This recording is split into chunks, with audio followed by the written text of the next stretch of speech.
everyone, welcome back to another Age of Empires 4 commentary. I am Beyond, and today we have a 2v2 matchup for you between Jigglypuff in the light green, playing as the French with the horse in the middle.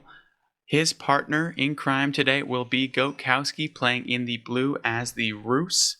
Their opponents for today will be in the purple, playing as the English. We have I'm just going to call him HR. And then up top in the yellow, we have American Scumbag playing as the Abbasid. And we also have a special guest today, TenFourTim. Would highly recommend checking out his channel in the description below. He streams on Twitch all the time, so we'll leave that in link for you. And Tim, say hi. Welcome everybody to Beyond's AoE4 channel. Beyond actually said TenFourTim 3 times in a row about a half an hour ago. So here I am, I reappeared, and I'm ready to cast with you, my friends. It's going to be a good one. Yeah, I mean, these are all very high-level players. Of course, Jigglypuff, we know him, and Goatkowski, we've seen them on the channel before. Both Conqueror 3 level team players. And then across the way, both of these players are also Conqueror 3 and above. So this should be a good one. Yeah, I think you said before, we were talking about it before the game started, they are high Conq 3 players. I mean, we've seen both Jigglypuff and Goatkowski on your channel. I think the last time I was on your channel, we casted a game by these players. And I mean, I know them personally. They're great people, and they're also even better players. And I could see that HR is trying to deny some of this bounty from Goatkowski. But Goatkowski, he is quite the Roos player, and dare I say, quite the Kremlin placer as well. Yeah, what do we? I mean, let's take a peek, see at the base. Where are we thinking the Kremlin's going to go? Where's your money on, Tim? So there's a couple different places you could put it, right? You could put it to the western side of that high-end wood line over there by the stone, by the berries, whatever. Maybe if he wants to protect the second town center. But 2v2, the maps are pretty. I mean, they're a little bit more elongated, so if there is some kind of rush coming your way, it might be a little too late if you want to do a second town center. Maybe in the back in a Kremlin. I know back Kremlins a lot of people will make fun of, but putting it on the gold is never a bad choice either. So I'm curious to see, and it's going to be a learning experience for me as well, for somebody who likes to drop quite a few Kremlins. It's going to be a little bit of a learning process for me watching him play, that's for sure. Yeah, absolutely. We'll have to wait and see. We see, of course, the School of Cavalry coming down for Jigglypuff. We can see the Council Hall going pretty close, which, I've made the mistake before as an English player. I've dropped it a little bit farther forward. A French Knight comes a little bit sooner than I thought they would, and I am out of luck quite quickly. We do see the little farm S build going on. Beastie made the Mista build quite popular, and then we also have the military wing coming in for the Abbasid player. Probably just doesn't want to get too early aggressed on by these French and possibly Roos Knights. And Tim, here's a selection. What do you think? Yeah, I think this is the ideal Kremlin spot near the wood line to get that wooden fortress. You could use that wood line, and you can put your lumber camp there. It's going to keep you safe, and also for the gold. And I'm curious for, just because the way the team compositions are, right, with French and Roos, we know what French is going to do. There's a School of Cavalry that's 70% completed. We know that we're going to see some Royal Knights come out. Jiggly's Knight micro is fantastic. Goatkowski on the other side, does he want to put archers behind it? Does he want to make his own Knights just because Knights are that powerful of a unit? The Kremlin's going to give him the choice to do either. Yeah, we saw, I believe in the last game with these two playing, I believe the same civs, we saw Goatkowski go for kind of an early expand, not even really make units, let Jigglypuff take control of that early game, and then kind of go from there. We'll have to wait and see if that is the same selection for Goatkowski. Yeah, we'll have to see if he goes mass archers, adds in his own Roos Knights. I mean, the English are, of course, going to have lots of longbow, and we're going to be seeing probably a lot of spears coming out from them as well. A pretty standard composition. The Abbasid player is going to be going for a second TC in some fashion. We are getting walls off quite quickly. Only thing I don't love about this wall at the current moment is it still is in range of archers to peek over, so maybe would have made it a little bit farther back. I've been burned by that before quite a few times as well. So that could be a thing. I will say, before I turn it back over to you, Tim, I will say, if you are enjoying the video and you are enjoying these 2v2s and you enjoy Tim on the channel, please do leave a like. You can subscribe if you'd like, but the biggest thing, leave a like, leave a comment, get some interaction on the video so more and more people can see it. And also, go follow and subscribe to Tim on Twitch and go follow Jiggly on Twitch as well. So those are all the shout outs that we can do. We can get back into your paid programming. Yeah, well, I'll extend the paid programming just a little bit. Every like that Beyond gets on his YouTube channel, I actually get one breadcrumb from it. And I am emaciated already. So please go ahead and like this YouTube video and this channel. Now, talking about that back wall for the Abbasid, I get what you mean about the archers. I really like what Scumbag is doing in trying to be a little bit defensive as he's getting his second town center underway. I like that he went military wing because he knows who's across from him. That French player who's going to start cranking out knights. They're already working their way to the Abbasid side of the battlefield because the Abbasid player has to know that he's probably the one who's going to be aggressed upon just because his teammate is English. And when you have that machine gun on top of your town center, you'd rather not go there, you know? Absolutely. You're a little bit less worried. I really do, as you mentioned too, I really do like this placement of the TC. It just makes it so much safer. How many times do we see, especially in these kind of matchups against French and Rus, that we see that the villagers kind of get sniped on their way over to the town center. Someone tries to put a town center a bit too far away. And honestly, the amount of time they take to actually get it done and kind of up, they're already starting to set behind themselves. And we can see also that Gokowski has decided to go, what I mentioned before, is this build of like, hey, Jiggly's got the early aggression with those knights, so I'm just going to go for pretty much a naked town center with no units to support at all. Finally going to be seeing a stable out of him. So he's feeling very, very good, and he can just macro away. Yeah, that's something he can do because look at what the French is doing on the other side. This is what Abbasids worry about. You lose a couple villagers. Second one's going to go down at the cost of a little bit more knight HP, but you hear the Abbasid shrieks of those villagers. That's two of them already. That's down. Gokowski actually on the top where that wall is, that where you pointed to. Gokowski actually had his scout there. I saw it on the mini-map to make sure that wall wasn't completed. So the knights could get around in time to pick off a couple of those villagers. That's just something that you learn from playing hundreds of team games with one another. Yeah, that was really good communication there. It looks like even a third villager went down up top because the wall was stopped as well. So some nice early eco damage done by the French player. We can see that the English is actually going for a second town center as well. So this is going to be a long one, I feel like. Yeah, it really has the potential to be, you know. Only one that does not have a second town center. And usually when you're playing as French, you don't necessarily want to do that very quickly in a 2v2 situation anyway. Usually you go for a second stable instead. You're not really worried about going stone because you want to give the pressure so your teammate can do stuff like boom behind. And if you take a look, Gokowski right there on the stone, he's still got 7 villagers there. So he can go for a third town center because the opponents that he's playing against, these Abbasid and these English players, they're so focused on the French knights, they don't even care what Gokowski is doing right now. They can't. Yeah, and since they both went for 2 TCs, they don't have an army to muster to actually run across and actually deal with it. Plus, he has a Kremlin that could easily protect himself if anything were to come, and he has some tickets that he could easily cash in to kind of defend. But as you saw there, yes, the Abbasid player did go for that military wing, but absolutely not. A few spears is not enough to deal with this many French knights early on. They are so good at just constantly harassing and invading. And something the Abbasid struggles with early on is the availability of food. So actually, this is going to be really bad for him. Another villager goes down, and the only safe food he has, as you can see, he's already started to start moving into a farm transition because he's just so desperate to get some food income coming in. Yeah, and when you're at about the 9-minute mark for the Abbasid dynasty, making farms isn't what you want to do. You know, you really want to spend that wood doing something else, like making defense, you know, making units to protect against those knights. And Jiggly, I mean, he's quote unquote jiggling those knights over, going back and forth. That's a fight he could have taken with 4 or 5 spearmen. I mean, it's good just to preserve some knight health. They do have chivalry, so they can gear up just a little bit, and then his English teammate is going to be helping him out. But he has enough knights now where if he wants to go economic afterward, he can. So if you take a look at Jiggly's base, I would guarantee you got some villagers on stone. Yeah, and there it is. I mean, he's going to be going up. We can see floating some resources, might be going Castle Age, or just might be just waiting to press a few more buttons on some knights.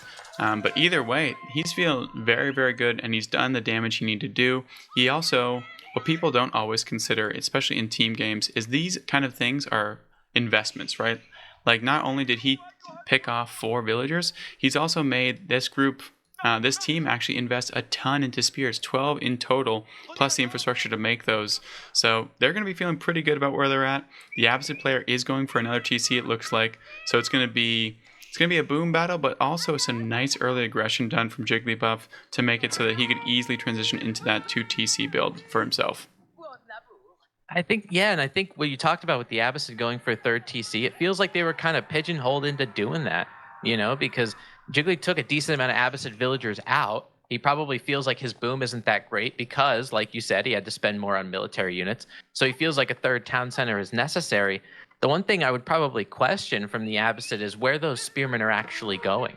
They're not going to be an offensive part. They're trying to chase these knights all the way around, but we've seen Jiggly's micro from these knights time and time again. The spearmen are never going to catch up to him. No, absolutely not. And honestly, the biggest thing, let's go check this out actually. Yeah, like he's trying his best, but only 600 food per minute right now is not going to cut it, especially off of 3 TC. So he's going to have to find a way. He's running out of sheep quite quickly, as you can see. There's still 10 on sheep at this point in the game, which is never what you want to see. He's trying to wall off and take more and more berries as you go, but when he starts to push out like this, he's going to be in the full line of fire for these knights. And as you mentioned, I don't know where these guys are going. If you start to aggress early on, Jiggly is just going to invade all of these TCs and have an absolute field day.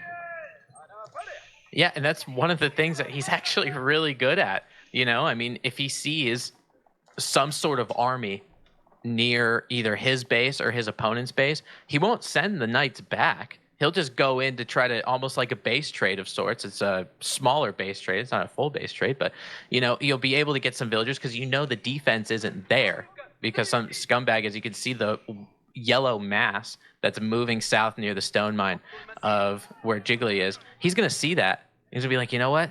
I don't even care. All of these spearmen, these couple archers, they could be taken down by town center fire. Yeah, that house is gonna burn down. Build another one, 50 wood. Who cares? Yep, and he'll run these back for now, but as you can see, Gokowski also has some knights over here. He's starting to attack this large English wall off that's kind of happening, but now Gokowski goes, you know what? No worries at all, Jiggly. I got you. I made some archers just in case this were to happen, as Jigglypuff goes for that Castle Age, but as long as these knights don't charge into any spears, these archers are going to have an absolute field day. There is some archers over here for the English player, but not nearly enough to take down this mass. And the second that those archers stay stagnant for the English player, Jiggly's going to be right in on them with those French knights. Yeah, and it's such good choreography out of both of these players, too, because you can see the knights. The funny thing is you think that the knights are trying to be the front line, or they're going to be the front line, but they're staying behind the archers because the only thing that's making up most of the army composition of HR and Scumbag are spearmen. Just the fact that the knights are there is going to help protect the archers, and that's all you pretty much need. Now he's got Castle Age knights, which are going to be even better. Gokowski's going for a boar, so his bounty is going to be probably about 30 to 40 away from 500. It's going to be at 460. So when he does go up to Castle Age, if he does something like a high trade house, he'll get to 500 really easily. And while all of this is happening, Scumbag and HR didn't really put any pressure on in Feudal Age, so Gokowski is sitting on how many town centers now? 3. Yep, we got 3 town centers for Gokowski, 2 for Jigglypuff, and his Castle Age, the only one in the game to hit Castle Age. Let's see, we do not still have Castle Age dinging for either player. We can see that they are saving up for it at this point. They're trying to keep this Knight Mass out at all costs. They have made a nice little wall off. And I know in the new patch, they're going to be taking this out, but I do like that this protection is even from a chop through, which is always nice. But Gokowski is really just setting up shop in here. We can see that this wall was supposed to go up. I don't know if one lonely villager was making it or it was picked off quite quickly. But these knights are now kind of moving all around. We have Gokowski with a solid number of archers in the middle of the map. And yeah, it looks like that we're just trying to find any sort of way in, and you can just see how mobile this French army is, and they're trying desperately. That's a lot of idle time as well from 11 villagers to keep them out. Yeah, it's 11 villagers, and it's wood, right? To keep building that wall. That wall only costs about 7 wood, but think about how much wood went into repairing it. Probably, I mean, I want to say dozens at this point. And I think Scumbag he's trying to get the message on these knights and going for kind of like a corner strategy. Let's hope Jiggly can get out of there. But look at the way he sections some of his units. There's 3 spearmen here, 4 spearmen there. Take out 1 knight. That's great. Now they're all lagging behind. For the cost of 1 knight, all of those units just went to the corner of the map. Yeah, and I wouldn't be surprised if Jiggly, rightly so, goes all the way back in and around and just gets in on this farm transition, maybe some misproduction up front. We can see that Gokowski's also starting to move out in the middle of the map. Jiggly has a few more of these knights that are putting pressure down on the middle. And now a full-on engage coming in over here. And yes, this wall did go up, but at what cost? I see dead bodies all around. And then we also have a wooden fortress behind the ways. And while these spearmen are great into the Jigglypuff's knights, they're not so good at pretty much anything else. Yes, they're very cost efficient once you get into Imperial Age, but pound for pound, they are not the best unit in the game. That definitely remains the French knights. Yeah, and even for how many spearmen there were, it would have taken a lot to take down that wooden fortress, and Gokowski probably would have burned the wall down at this point. But I think this is something that if you're a new team game player or a newer team game player, as that high trade house is going to come up with probably about 200 gold per minute. The thing looks insane. Think about how much coordination you need to have with your teammate, and think about the units that you're making, because your unit composition isn't solo. It's not like a 1v1. And you could see this in your team games and the team game that we're watching right now, because Jigglypuff, he only has knights on the battlefield.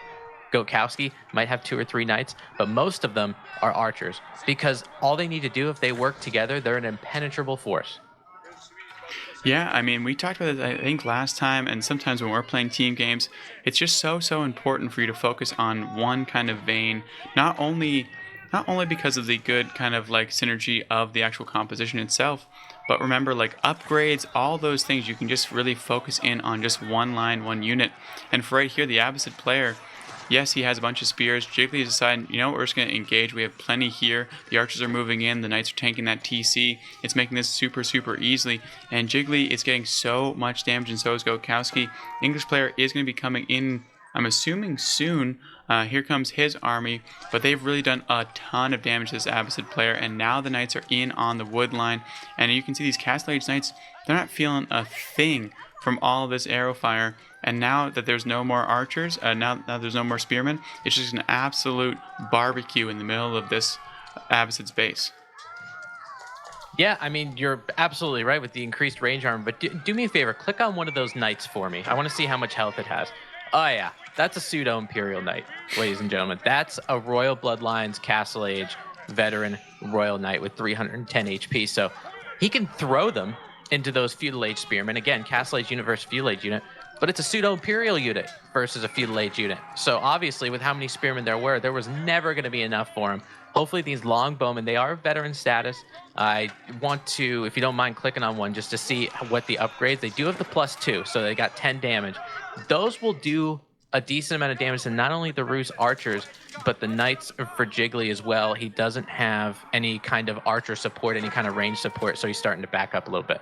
Yeah, and we kind of mentioned it there, some foreshadowing, but yes, Jiggly has all those upgrades, and as I was mentioning, because the Abbasid player was focusing on multiple different units, neither player has the upgrade. English or Abbasid has the upgrade to Castle Age Spearmen, which really would have played a major role in that matchup. Even these guys are just throwing toothpicks at just cinder blocks over here. They're just quickly making mincemeat of them, and this front line is going to go down quite quickly. But as you mentioned, these English longbowmen do pack a punch, and finally the Castle Age Spearmen have arrived, and I'm assuming once Jiggly sees these, he will start to leave, and there he goes, almost immediately sees those and goes, no, we don't want to tango with that.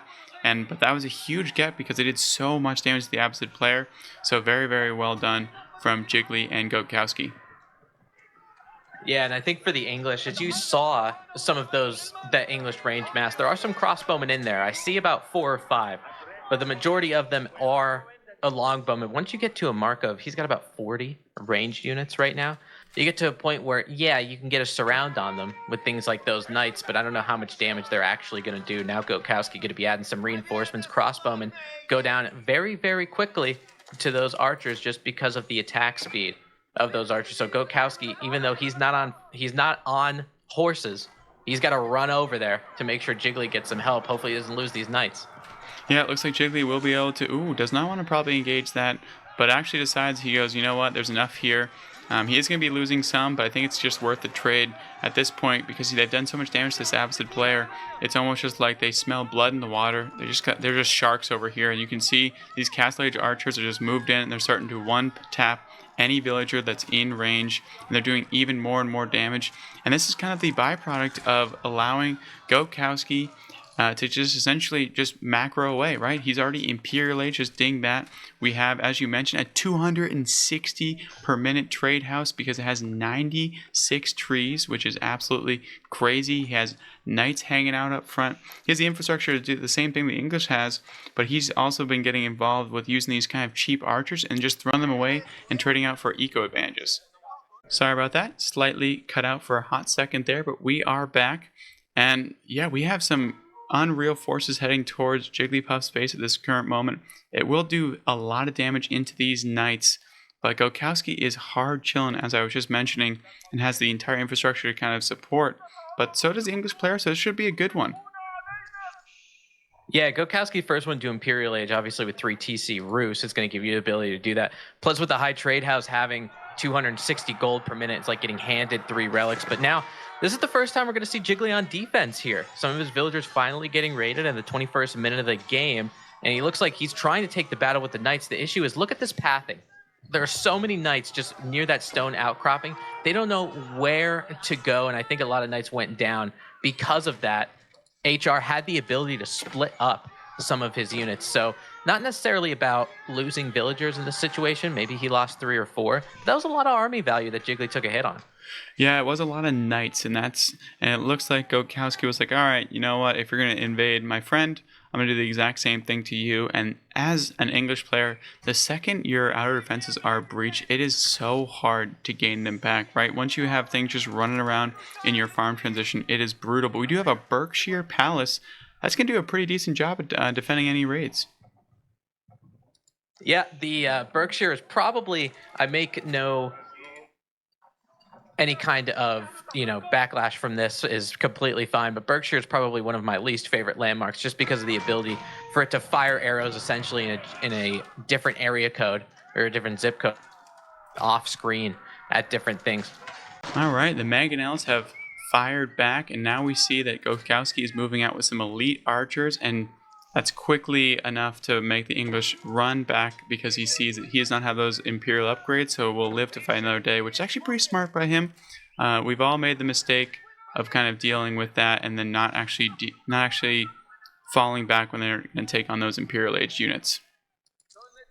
Yeah, that's true. If you don't have any of those, I mean, longbowmen are very good. Veteran longbowmen are a little bit better than that, but even those elite archers, and a Rus elite archer I haven't seen in quite some time, to be honest with you, because usually in a 1v1 situation, you're going more stealthy than anything else. And maybe Gokowski has the ability to do that, and he has a lot on gold, but take a look at what we got over here beyond. There's a lot of knights trying to take out some spearmen. It looks like he's just, as soon as those Abbasid soldiers are popping out of their production buildings, they're going down.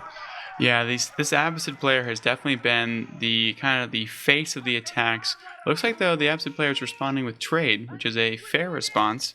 If his English player counterpart can actually make a nice little safe tradeway in the backhand side, he'll be sitting in a very, very good spot.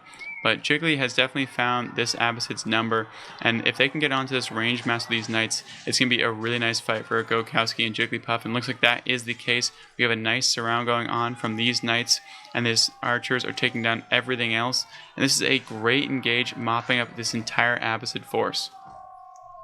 Yeah, I mean, this is a typical 2v1 situation, right? You see green, you see blue, you see yellow. Where's his teammate? Where's purple? He's all the way in the back here. His army was, I don't know if it was idle the whole time, but it was idle during that fight. And he's going to stay behind that Abbasid keep. Hopefully Gokowski, though, with those archers, even though they are of elite status, they are on the flimsy side. I hate if he overextended, and it looks like that's what he's doing. Yeah, it looks like he's almost just sacrificing these to just kill off a bunch of units. And honestly, it could be okay, but as we can see with the trade transition in the backhand side, it might not be as worth it as we once thought. And now we start to see hand cannoneers for the English as well. And once those upgrades come in, it's going to be very, very tough to deal with.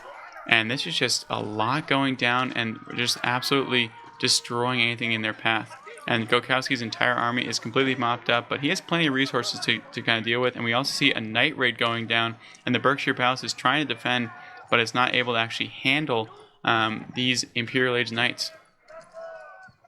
Yeah, you can see how quickly those arrows fire out of the Berkshire Palace for each particular one. There's even a bombard upgrade on it. You can see the cannons firing. So those knights went down pretty quickly. Of course, this is an English base, so having any kind of defense, if you had to pick a civilization for it, English is probably your one to go with. Now, Jigglypuff is still in Castle Age beyond, and even though those knights are of the pseudo-imperial variety, you got to think he might be trying to hit that button to go up soon. Yeah, and it looks like he's going to lose all of these because there is a stone wall over here. So there's nowhere for him to go. So eventually these spearmen will eventually be poke these knights all the way down. You can see a keep is also coming in. So I wouldn't be surprised if we start to see trade set up on the other side, and there is the first outline blueprint for Gokowski. I was going to say, once you see this kind of going on, you're going to almost have to go. And the Abbasid player, let's just take a look. Abbasid player is not floating nearly enough to go up to Imperial Age, and Jigglypuff looks like he has enough of the gold, but not nearly enough food. So once he saves up the food, he should be in a good spot. Well, actually, he does have a landmark that's building in the center of the map. There's a big gold mine in that center. That's the Red Palace, baby, and it's going to be able to protect that 8,000 gold vein. I should say that 5 times fast. But being able to just secure a little bit of that extra gold means maybe you can delay trading just a little bit. And that Red Palace, boy, you better get out of the way of that thing. Yeah, well, I definitely lied a little bit there, so thank you, Tim, for quickly catching me up on that one. We have 6 mangoes, though, for Gokowski right next to this Red Palace, and as you mentioned, this thing is absolutely no joke. We're going to have to see a wall-off quite soon from Jigglypuff on this side, or Gokowski. They need to protect this trade as best they possibly can. But that Red Palace, they slap in placements on all keeps and all of those TCs, which makes it just so good. And now we can see the forward infrastructure going down around this Red Palace, and it's going to be really hard to break this, especially with 6 mangoes sitting in the base of it. Yeah, having siege superiority is really important. Now, HR did see where these markets are, right? So he will be trying to take some of them down. He has a bunch of ranged mass, so it's going to take a while for him to do that. However, trying to stop that trade from Gokowski is very good, because I don't see many gold veins around his side of the map. Either he mined them all or he got rather unlucky at the spawn. But beyond, take a look at that Red Palace. We're seeing purple corpses scattered all over the ground. Those arbalets, boy, are they accurate, huh? That was absolutely disgusting. It took the English TC kind of mantra and turned it into a machine gun, which is, always fun. But that was, that's in placements in every single town center from now on, and from every other keep. So this is going to really make the French late game super good. But we do see the Abbasids moving out, trying to get a little bit more of this gold, but that is not going to be living long. It's a little bit too close to Red Palace for Jiggly's liking. Yeah, it is. And there's a lot of small foot soldiers, mangonel shots. Looks like there will be a couple good ones. It looks like about 10 to 12-ish Abbasid military units end up going down because of that. The mangonels are really going to help, just because for English and Abbasid right now, they have nothing on horseback. The only thing, or camelback, I should say, because we're talking about the Abbasid dynasty. Everything's moving on foot. Mangonels, they'll be able to shred you. So as long as they have something to be protected by, like something like Jiggly's Knights, those mangonels are going to be very good for them. Yeah, it looks like we're moving out over here with our Abbasid player, trying to get lots of damage. Only one left in Castle Age. Let's go check to see if they're going up, and they are. They're going to be going up with that trade wing, so they get the trade cooking. Everyone's going to be cooking on those trades. But even so, now this even has those in palace emplacements. You can see, even with nothing in the actual keep, it is still able to really quickly fire down upon this army. Looks like they're going for the trade because they want to see if they can get trade superiority. We also have an English army moving in. It's going to get a lot of good value, take down a ton of Gokowski's villagers. And I don't know where the armies are of Gokowski. We can see a few of them are over here. Jiggly has a few of these knights over here, but looks like we're getting raided, and now Jiggly finds his mark and goes, "Don't worry, Goat, I got you," coming in to save the day.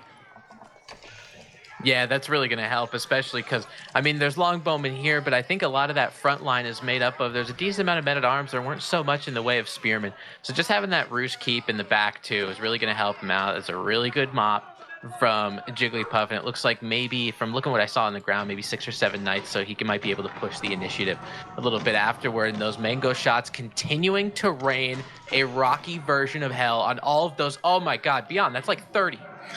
That was an absolute beautiful. These mangonels are getting so much value, and they're trying to come and take them down. But there's actually so many mangoes that they can start.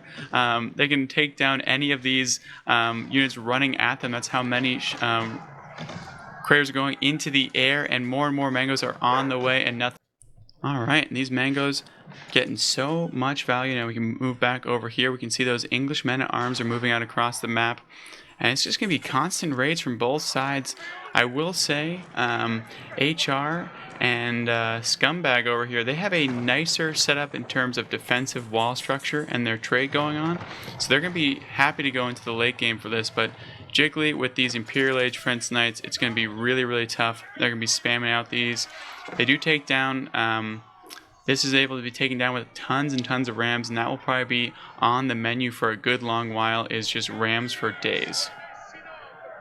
Yeah, and I kind of expected rams to come out of the Roost player, right? These are not wandering towns. They're just normal French rams, and obviously rams of any kind are going to help you out, whether they are Roost rams or French rams, just because of just like you said, the stone walls that are going to be in behind. The trade is probably what's going to keep Scumbag and HR into the game. And it looks like Jiggly's trying to take this fight. It is a 2v1. I do see a couple camels out now for the first time. And I think that was the piece de la resistance for the Abbasid. Just having a little bit of camel unease is going to do a lot for the front lines of both the Abbasid and the English player. Yeah, and it looks like the selections to go after this production with these rams, the mangonels are what's going to be in support.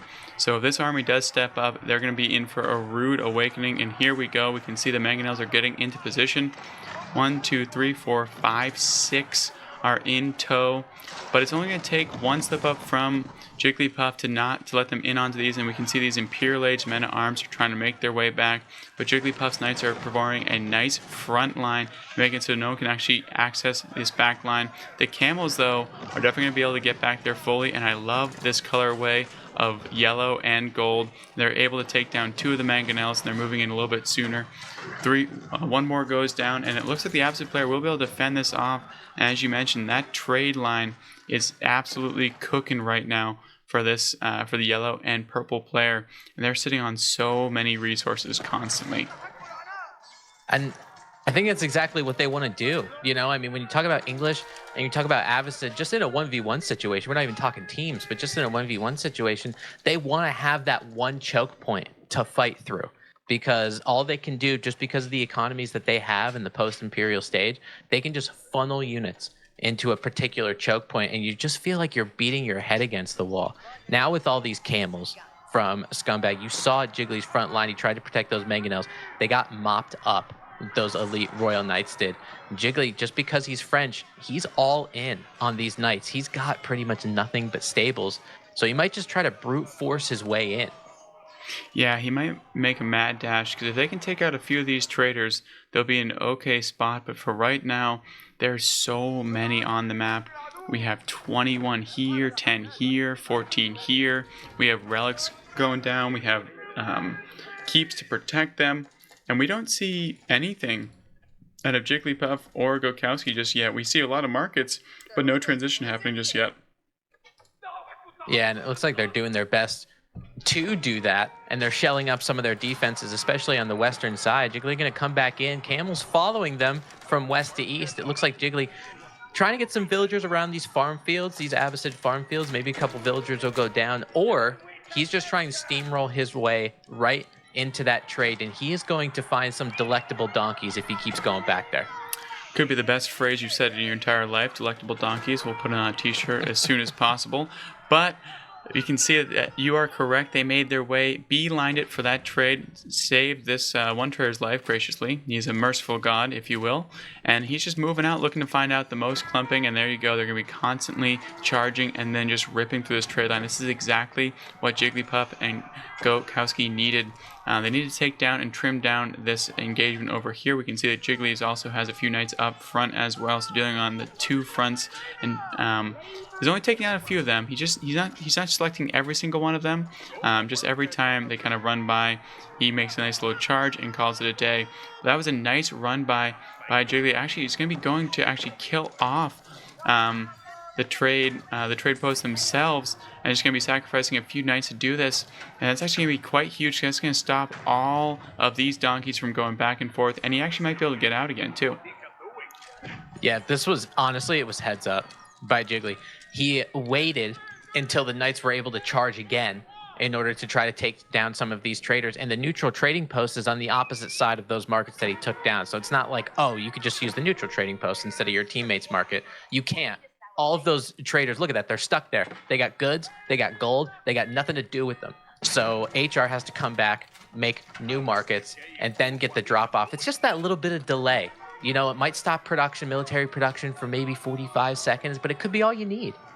Exactly. And it looks like Gokowski is taking his time. He's looking to start to punish this trade line as well. We can see the Rams are coming in on this one keep, and then once they get back here, Gokowski's going to have a lot of knights. That is 39 knights will be moving into this trade line, and we still have a cluster of knights over here as well. Jiggly's able to hold this off, especially because it's going to be within range of this red palace quite soon, and not even this army with the support of these knights can take down that red palace. And look at this, Jiggly is just constantly engaging, and now Gokowski is in as well. We can see a lot of crossbowmen over here, so Gokowski smartly runs these knights back and doesn't want that smoke in the slightest. But Jigglypuff is just becoming the final raid boss over here. Nothing is able to pass by, and they're going to be sitting here quite some time. And let's see if they have begun their trade as well. Yeah, and those camel riders are supposed to be the quote-unquote counter for them, right? But you'd still need a decent amount of them. The camel riders, yeah, they do good damage to cavalry. They have a lot of HP, but if you're not stacking up the same amount of numbers, it's going to be difficult for you to try to take these out. And I think with Scumbag, those camel riders are quite expensive, so it's going to take a little bit of time to mass up again. Gokowski calling those gremlins, and they are of Imperial Age status. They have 20 attack. They'll be able to get in there. They might be able to take down the slow English army that's comprised of a lot of spearmen. Some men-at-arms might be able to take some hits. But it's a good, nice, a little bit of defense so they can get some keeps and get some static defenses back here before their trade absolutely shatters. Absolutely, and the thing that I've always struggled with as an English player is your forces are so immobile, right? So these Kremlins, exactly what you said, they just were causing a little bit of delay to let this French knights kind of roll back and deal with this kind of damage. But if you're the English player, it's so hard to deal with these knights in the back end line, and you can see Gokowski is making an absolute mess of this English base with all this access from all these rams. But it's so hard to move all around. Yes, the Berkshire Palace is firing down, but these are very, very stagnant, and by the time you get there, there's already 20 traders are dead, and more are just kind of idling by and hoping that they survive, but that is not going to be the case. Gokowski is taking numbers and names of all of these traders. These donkeys will not be making the final journey. No, those are a bunch of dead donkeys, and it's so frustrating if you're Scumbag in HR, because you're consistently going back there. You're consistently going all the way to the opposite end of the map to try to make sure your trade is secure. So you really can't make an offensive. Jiggly and Gokowski, they have these mobile units. He's got a little horseman in there too with those Royal Knights. I see you over there in normal horseback. But the Knights, just because of their mobility and they're able to get all the way in the back, there's more villagers going down. As soon as they mop up the wave of knights, whether it be Rus or French, there's a new wave coming. Yeah, I mean, every time, because they have a full-on trade line as well for themselves. So every time these trades happen, it's going to be more and more advantageous. If you take out your traders and they're going to take out theirs, it's going to be a constant battle and a constant eco advantage. You can see that the English player is floating a lot of wood, but it doesn't look like the same thing. And you can see Gokowski has quite the bank for himself, and Jigglypuff is sitting at a kind of a normal level. So that's probably because he's trading so many of these French knights, which are very expensive. But this is going to be constant, and you can see that Jigglypuff is mopping up all this stone on the map. Going to be dropping keeps left and right. Remember, they have that red palace in placement. They are just absolute machine guns across the map. Yeah, and that's one of the things. I'm glad you highlighted Jiggly's gold, or you went back to it. Only has a couple villagers on it, maybe about 200 total. This is the point where you probably, if you are going to keep going in the knight department, you probably need to set up a little bit of trade. You can see he's going into predominantly horseman right now. I don't think he even had the gold to have a horseman upgrade. And transitioning into, you can see his Q on the bottom left part of your screen. He's going into arbalete trade as well. So a little bit less in the gold department. And he realizes that all of the units that the Abbasid is making, look at all those camels. He's got all those camels. He's got all those spears, crossbowmen, hand cannoneer. Basically every unit, if you had to make a list that counters a knight, that's what he's making. Yeah, so a nice switch up here, and you can see that there's more and more of these horsemen coming out, and they're slowly getting their upgrades. They're still only castle age, but they'll get there eventually. And Jiggly is taking full advantage of this emplacement upgrade for all of his keeps, and he's just dropping keeps left and right in his opponent's bases. No care at all. The Abbasid player is also very, very secure in their base because of how many keeps they have dropped. And now we can also see that the English player is absolutely annihilated Gokowski's army and is moving out even farther. We even have the Ribaldiquins coming in huge. Yeah, a lot of those units that the Roos player made, that Gokowski made, were mostly of the horseman department. You can see how quickly those Ribaldiquins go down. You got to remember, Ribaldiquins have 0 ranged armor, so they can be picked off by things like archers, crossbowmen. They can get popped by things like hand cannoneers or Streltsy in Gokowski's case. But trying to take it to him in the melee department, he does have elite horsemen. There's a lot of crossbowmen here at men-at-arms that aren't necessarily a DPS unit. There are not any kind of towers, keeps, anything for the English player, so no network of castles or citadels. But the horsemen aren't exactly that crazy of a DPS unit themselves, so they're going to get caught in some of these men-at-arms. You can see that. They're not really getting a surround on these crossbowmen. The defender's advantage is really what's going to come in for Gokowski to help mop this up. Yeah, these Ribaldiquins, I wish they had a kill count like in Call of Duty, because they would be absolutely cleaning up. They'd be the loudest ones in the lobby for sure, because they would have had a very positive KDA after that encounter. They just completely annihilated like 100 horsemen, but they finally do go down because Gokowski has about 1,000 resources in the bank. Look at this. He can make these for absolute days, and he has a full trade transition in the backhand side. Yeah, it kind of makes me think I haven't seen any Roos gunpowder units yet. He has a lot of food. He has a lot of gold with his trade. I'm surprised I didn't see Streltsy because they could take down camel riders like poachers. Yeah, besides those that grouping of mangoes and a few Ribaldiquins, we have not seen too much siege either. We've seen some rams, we've seen a lot of horsemen, but the Abbasid and kind of English player has kind of been solely focused in on this one type of unit. And just kind of all kind of land units. We do see some hand cannoneers coming in for the Abbasid player, so everyone's kind of getting involved. But I will say there's not too much tankiness besides these Ghoulems that will be coming out for the Abbasid player. And this keep is going to be able to do a lot of work. Yeah, and I think there's another keep behind it as well. So a couple Arbalest upgrades because of the Red Palace will be coming in. It's going to be so difficult for Scumbag to just kind of run through it. The only thing that really can are the Camel Riders, and they're doing the best they can trying to take down some of those Arbalests, but the rest of them, they just have to sit and take down this keep. This is the impenetrable force that they have to deal with, or their army is going to get cleaned up. And it looks like on this western side, this northwestern side, that they got the second sacred site over there. Would be something that I would think about doing maybe a little bit earlier, because you have this fight in the Abbasid base and the English base. You're going back to the trade. Put them on a timer, man. Get those sacred sites. Yeah, and now we can see they finally broke through. The defender's advantage came in huge, and they finally broke through those 2 French keeps. But unfortunately for them, even when they get through that one, there's still one more, and then on that behind that one is a Red Palace. So it's just going to keep getting worse and worse for them. And Jiggly's going to engage with a few of his units. We can see top side, we're getting the last bit of wood on the map.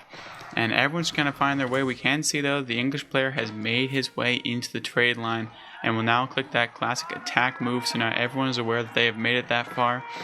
And we just have engagement on engagement everywhere you look. Yeah, and that was a long trek for those English units, just because we talked about the lack of mobility of the English units. So it took them a while to get there, but hopefully they'll be able to rain havoc, at least for HR and Scumbag. Hopefully they will.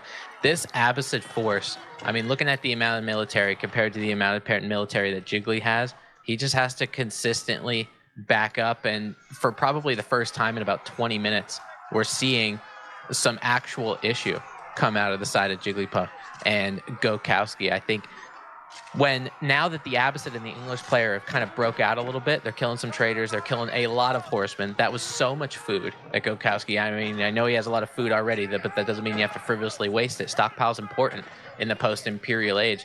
Beyond what can any team do to kind of win this game?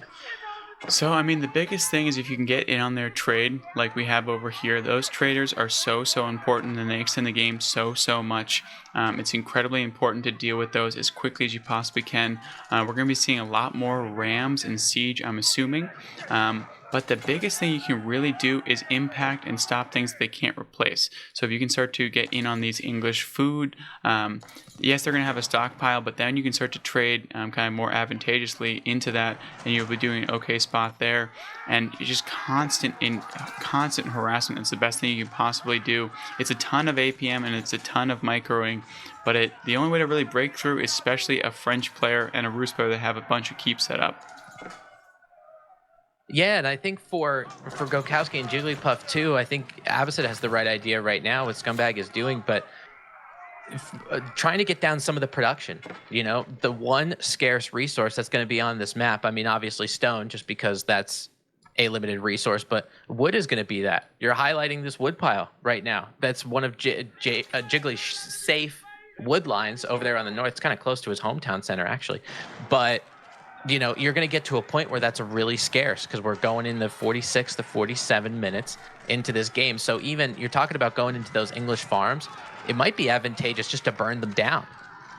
Yeah, especially if you can burn down just that mill in the middle. It's so annoying to deal with. And as you mentioned, that production is so valuable because it does start to really add up.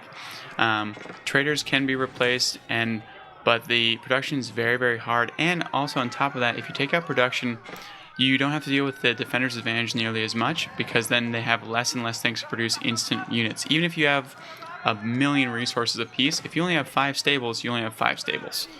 You can't do much more than that. So production does become a commodity in late game. So if you're struggling with late game battles, definitely focus in on getting in on these traders, and then also maybe focus in on things, as Tim mentioned, which are not renewable resources like wood. Yeah, and I think even though this is a recorded game, I think they might have heard you there because these traders are starting to go down. I think the trader count now, because HR did a good job by Gokowski's traders taking them down, but now they're going to be starting to even out a little bit. A lot of economic units are going down out of both sides. It looks like, 2 minutes ago, we were like, oh, there's one team that definitely has the advantage. Scumbag and HR just took down some traders. They took down a decent amount. Now we're evening the score a little bit, and you could see it in the score on the right side of your screen. Now, I know score isn't the end-all, be-all, but these 4 players, they're still very close. Yeah, they really are. It is very close. We can see that the Abbasid player is the one with a lot of coins sitting in the bank. But as you mentioned, Tim, you foreshadowed it with the best of them. Look at how little wood and stone they actually have. So those are the non-renewable resources. So we're going to start to see a lot of units that only cost food and gold. So like hand cannoneers. We're going to be seeing lots of men-at-arms, some spearmen, some knights. But we're not going to see too much of anything else that costs wood, like siege and stuff like that, because it becomes so hard to actually produce. And then on top of that, you can see the English players actually struggling for gold.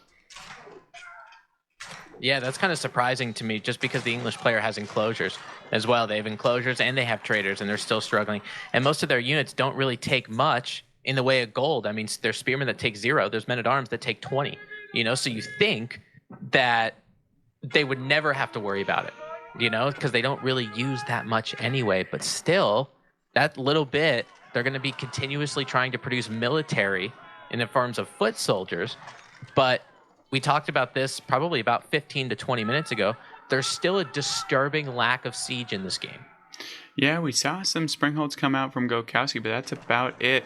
And we saw some mangoes early on in the game, but as you can see, only 50 villagers are actually getting to work right now. So maybe that's why it's not doing as well as we might have thought. thought. And also, they're starting to really raid this English player's base, and those enclosures are not getting what they normally would get out of at this point in time. And it's becoming very, very annoying. You can see more and more rams. You can see the English villagers have been pulled to save this wall off over here, but that won't matter quite quickly. No, you need, in order to take down a wandering town, you need your own town. And that's what HR is doing. There's about 50 villagers here trying to take it down. And with all of those torches, they only took down 2. I mean, they will be able to take down all of them if they keep chasing, but they're going to put themselves in harm's way. Absolutely. Just because of that fight going on the western side of your screen, that you see a lot of knights here from Gokowski, and they do a much better job of tanking as compared to the English men-at-arms. They mop up crossbowmen, and I think there were a couple hand cannoneers there as well. English getting into the trebuchet category, which is quite interesting, trying to take down some of these wooden outposts, maybe trying to take down some walls, some keeps at the same time.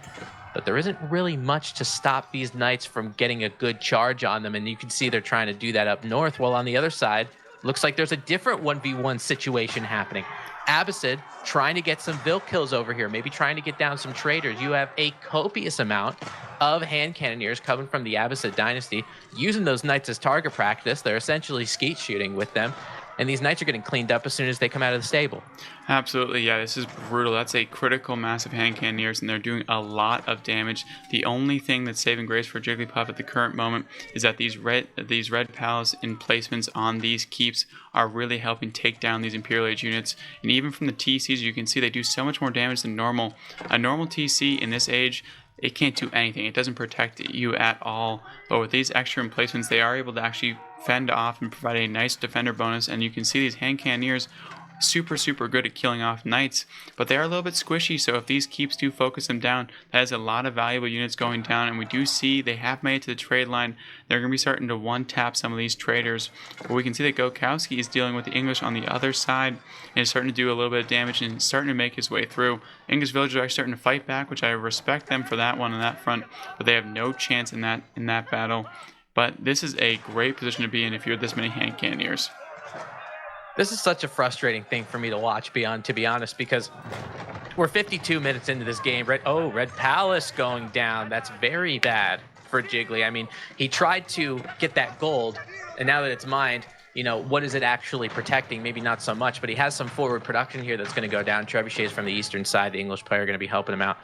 But the frustrating thing for me watching this is both Scumbag and HR are sending little Vanguard forces of like 20 to 25 in this exact same area and killing all of these traders. This is probably the only place in the trade route that's a soft spot for them. And it makes me think, you got to shore this part up, right? Yeah, just throw a wall in or something. They just waltz on through this, essentially valley through the middle. Their base does not have that same valley, but this one just has a kind of like a corridor. You know what? If you would like to walk through our base, this is the place to do it. You can walk all the way through, get very little chip damage, and even this keep is slightly off-center, which is unfortunate. So hopefully they can shore that up, but we do see that Jigglypuff is going to have to deal with this massive force up here, which is just a culmination of every Abbasid unit. It looks like they just slammed every single hotkey on the keyboard and created a beautiful golden force that is just running through this French base. Yeah, it's pretty much Abbasid potpourri, isn't it? With all these different units. It feels like a Jeopardy category in and of itself, and the trebuchets are going to be in the back. They're going to be helping out and trying to get some of those production buildings down, which again might be difficult for him to reproduce. Now Jiggly has more in the way of arbalète, and they're so good at Imperial Age. They get their crossbow stirrups to increase their attack speed. They get gambesons that increase their melee. And just having those knights in front, this is enough to make Abbasid back up, which is astounding to me, because you have, just like we talked about with the Red Palace, you have the arbalète, or the arbalest, I should say, upgrades on the town center and the keep and all that kind of stuff. So it really is a real defensive force. Now we have Gokowski filing out about 5,000 resources worth of siege, which is exactly 5 bombards, and they're going to reduce those stone walls. They're basically going to teleport them to a different dimension. Yeah, anything they decide to shoot will be dying in a matter of seconds, and it looks like that keep is going to be on the market next. Nope, they want to take down that stone wall just for a little bit of, just to send a message, and now the next stone wall is on the table. So one more one more try, and they'll take down probably the correct thing that Gokowski actually wants to take down. And there is the keep. And now they take aim and they fire, and that thing is gone off the map. If they can start to get into this trade line with these bombards, that'll be very, very brutal. But we can see there's some English forces behind here looking to snipe these bombards at all costs. And it looks like the trebuchets are doing similar damage, but we do see that Gokowski is able to spare a few units as well to deal with this forward aggressive force, and these Arbaletre are able to absolutely rip through these camel archers. And now these archers are actually trading super, super well into this unit because it's just pretty much something this. And now the siege is going down, but Gokowski's siege has found their way into the back line, and that is a trade worth trading for. The trade is done and dusted. Donkeys are laying dead everywhere. The English player is trying to get some damage over here as well, but Gokowski does not care. They have won the battle, and are they just moving out these bombards and sitting in the trade line? It's a power move. Hello? Oh, there you go. All right. Yeah, there you go. There are just dead donkeys. There's dead pieces of donkeys all over the place because of these bombards. I really think this was a turning point for Jigglypuff and Gokowski. There was an entire Abbasid force that I didn't know if they were ever going to be able to clear it up. Gokowski just with a little bit of reinforcements. The fact that he was able to pull so many knights in this eastern direction that we see, these bombards are a little hung out to dry though, that he pulled all of knights in that direction and then still had reinforcements to help Jiggly out on the western side. Jiggly going into Arbalests really, really helped. The knights split off away from the bombards. Looks like they were trying to get some trade. They're going to get mopped up at the same time. But if Jiggly's just making Arbaletrier, he doesn't have too much in the way of knights now. We see 7 on the battlefield right now, but most of these are Arbaletrier. Camels aren't going to do too much. No, they're not going to be nearly as effective as they once were. And it's looking like, I mean, that was a huge get, right? Because now trade is shut off for this entire time, and their trade has not been shut off. So they're going to constantly start to stream in. As you mentioned, the wood is the most valuable commodity on this map at the current moment, and Gokowski is finding it time and time again.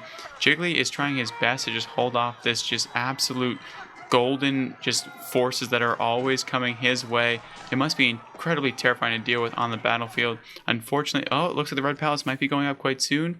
Jiggly can hopefully get back in time. He's trying to buy some time over here. It looks like these camel archers are going to be a surround on the entire thing.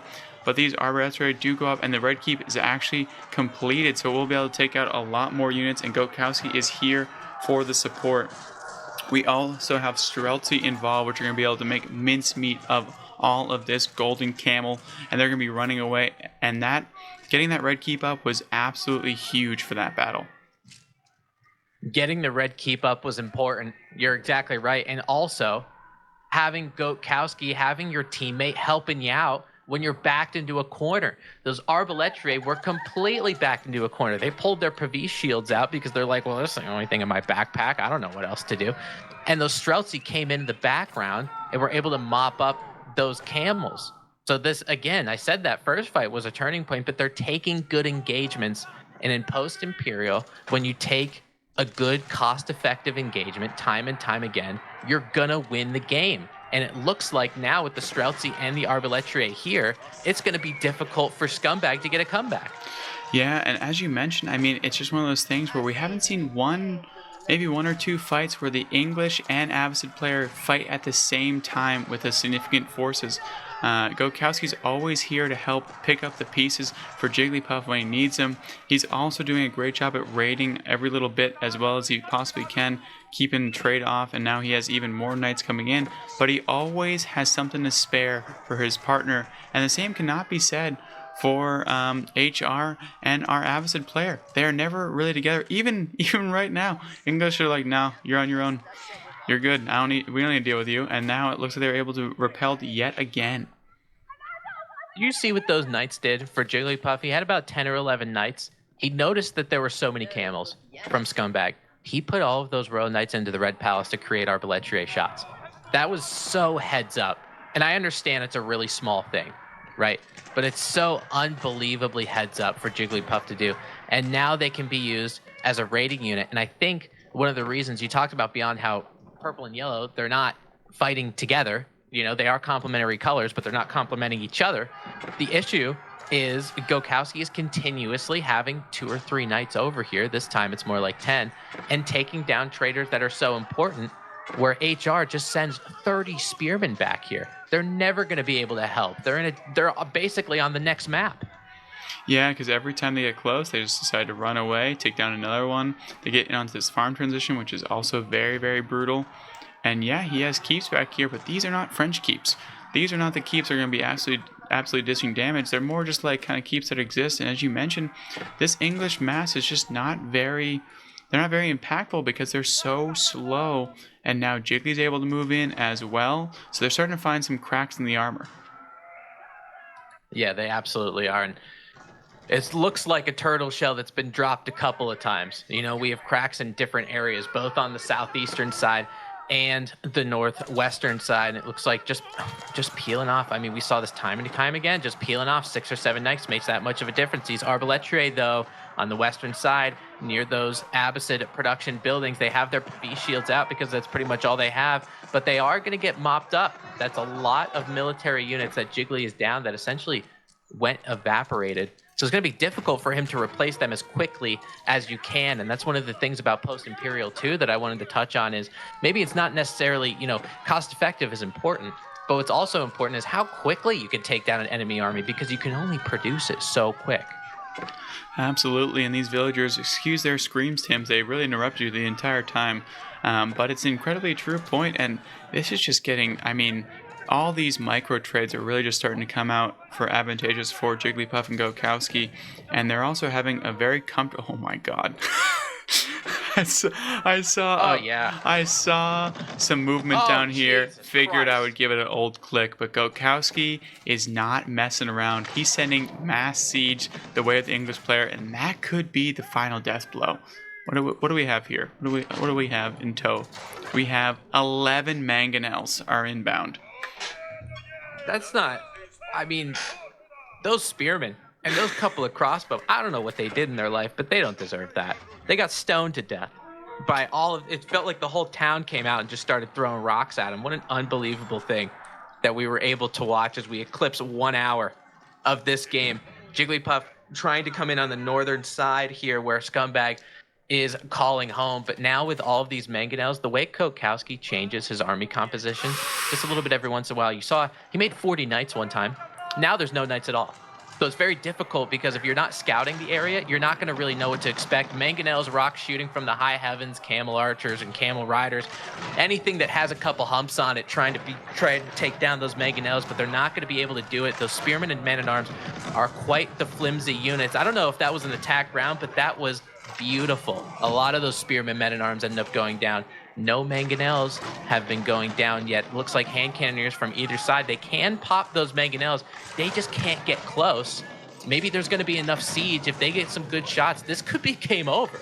This is the most beautiful fight I've ever seen in my entire life. There's just colors. Everyone's lit up. There's rocks flying everywhere. Mango shots are going left and right. There's rocks flying all around. We have different fire arrows going from each side, but it looks like the mangoes are stepping up and reigning supreme.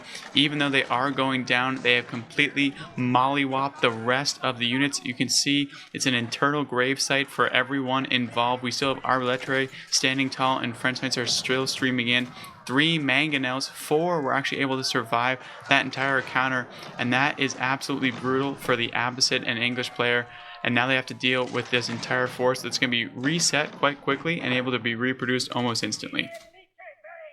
Yeah, I'll tell you what, that was a good phrase that you used. I don't know who Molly is, but I feel bad for her on this one. There are so many ranged units ended up going down, and you saw Scumbag. He was trying to get them in little pockets, like splitting up Marines, and a lot of people talk about in StarCraft 2. But if you have enough mangonels, you can't split that up because they're just going to fire on every independent group anyway. Exactly. It's one of those things where, yeah, you can try to split, and they're trying to come around the backhand side, and these mangonels will eventually go down, but they got their money's worth. That's exactly what Gokowski wanted to do, and now the Streltsy are following up, and they're so good in these men-at-arms. There goes down the final mangonel. They get one more pot shot off, but that all happened on their side of the base, and you know what's going to happen. We're going to start to split off some knights, and it's going to be going into that trade line yet again, and we can see Gokowski is moving out with more and more knights, dealing more and more damage, taking more and more names, and there's more Streltsy arriving, and they're taking on these crossbowmen incredibly well, and it's just going to be a constant stream of units for both players, and it's going to looking like if they can finally break through, but this is a pivotal point, and the English have held for now. I think for now is the key word, beyond, because it seems like for HR, I mean, I'm surprised there haven't been any HR complaints at this point, because as soon as these soldiers get their armor, they're very green and they're coming out here. Basically, that's where the waypoint was for HR. They were ending up getting absolutely obliterated. Look at that. There's no stockpile anymore. An hour into the game, he's got about 2,000 food, so it's going to be difficult. Whereas Goatkowski, look at that, the way you highlighted that on the lower left side. He could do this for another 2 hours. He don't care. Yeah, I mean, I don't think he's got anything to do, so he's just got one thing on his mind. He's got to finish off this game. He has the resources to do it. He can also send in the Jigglypuff if he needs to. He's even going to drop a keep over at his favorite rating spot. And once that goes down, the English players are going to not know what to do. There's a lot of Rams coming in, and it is being in production. Once they run into that, it's going to be really, really, really tough. But even though they might be able to defend these forces coming in, they have not done any damage to Goatkowski's trade line in quite some time. And my man is sitting on 61 traders. Yeah, 61's enough, let me tell you. I mean, especially he's got 12,000 gold. It's probably not going to go down very much. And it's one of those times when Roos has this much gold in post-Imperial, they can kind of show it off a little bit. You know, he's using knights, which cost a decent amount of gold. He can use not only, you know, rams that just cost wood, but if you put knights and something like Streltsy behind it, both of them are gold heavy units. But you have the resources. You can do this. You can continuously do this. And you're almost beating English at their own game, because they're the ones who are supposed to have an infinite amount of resources. But you're beating them to it. Goatkowski, I think he's MVP of this one. That's for sure. Absolutely, and now he's in the trade line, and as we saw, there's not enough resources to just replicate everything they had at one point, so this could be the end of this game, especially with these Rams taking out the trade once and for all.